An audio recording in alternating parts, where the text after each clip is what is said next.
हाय, hello. अ, आपण आज ना मुलांच्याबद्दल इनोव्हेशन्स बघणार आहेत. इनोव्हेशन्स म्हणजे संशोधक वृत्ती. तर बऱ्याचदा आपल्याला माहिती की चायना, जापनीज म्हटलं की टेक्नॉलॉजीच्या बाबतीत खूप पुढे आहेत ते. 50 वर्ष पुढं म्हटलं तरी चालेल. आणि सगळ्या सुखसुविधा ह्या टेक्नॉलॉजीमुळे येतात आणि त्याला इनोव्हेशन्स लागतात की नवीन रिसर्च करून, संशोधन करून शोधलं पाहिजे. मग आपला इंडिया कुठे मागे पडतो किंवा आपली मुलं जी आहेत ती संशोधक वृत्तीची नाही आहेत का, असा एक प्रश्न पडतो. तर जगामध्ये जी लहान मुलं आहेत त्यांचा असा एक रिसर्च केला होता की ज्याच्यामध्ये सगळ्या मुलांचं जे जन्मल्यानंतर बिहेवियर होतं तर ते सेमच होतं, की त्याला भूक लागली तर ठराविक प्रकारचा रडायचा, आनंदी असेल तर वेगळे एक्सप्रेशन असायच्या, ज्या की सगळ्या जगातल्या मुलांच्या समानच होत्या. दुखत असेल तर वेगळ्या पद्धतीने रडायचा आणि सगळे जगातली मुलं तशाच पद्धतीने रडायची. ठीक आहे.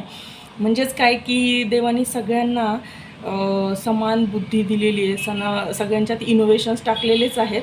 पण हे इनोव्हेशन्स मग कमी कुठे पडतात, तर ते बघूया आजच्या व्हिडिओमध्ये.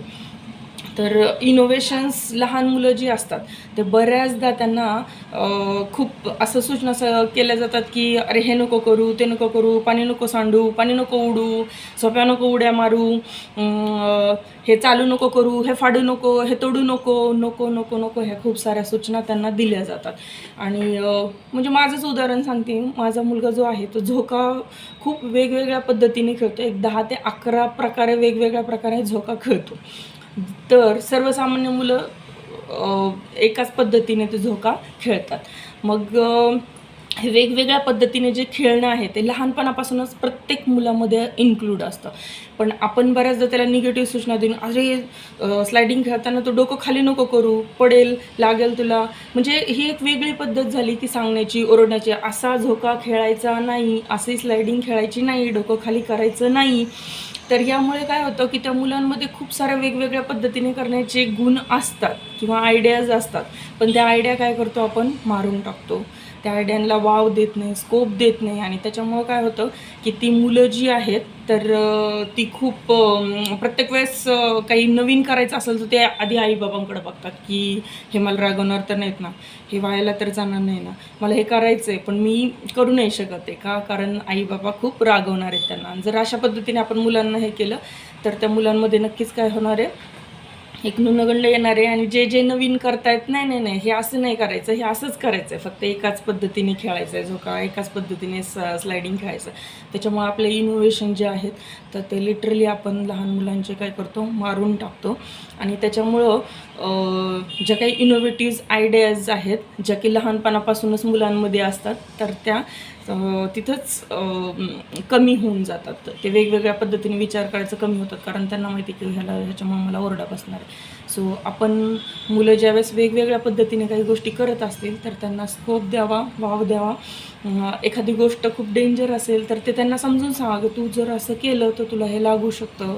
असं योग्य पद्धतीने त्यांना समजून, तुला हे करून बघायचं आहे का, हो कर ना, काय त्याला, हा जाऊ दे वायाला, काही हरकत नाही, थोडंसं करून बघ.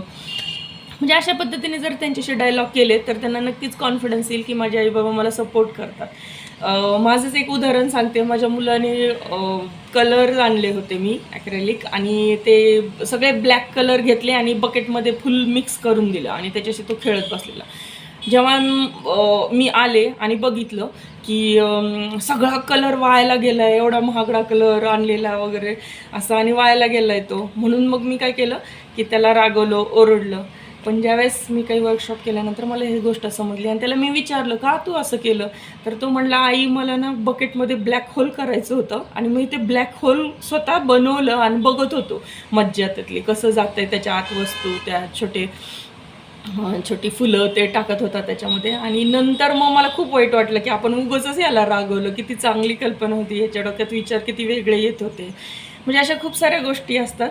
तर ह्या मग मुलांना आपण स्कोप देऊयात जेणेकरून आपल्याही देशात खूप छान इनोव्हेटिव्ह नेक्स्ट जनरेशन बनन आणि टेक्नॉलॉजीमध्ये नक्कीच ते भर टाकेल, ज्याचा उपयोग इनडायरेक्टली आपल्यालाच होणार आहे. ओके, आय होप सगळे हे यूज करतात. बाय.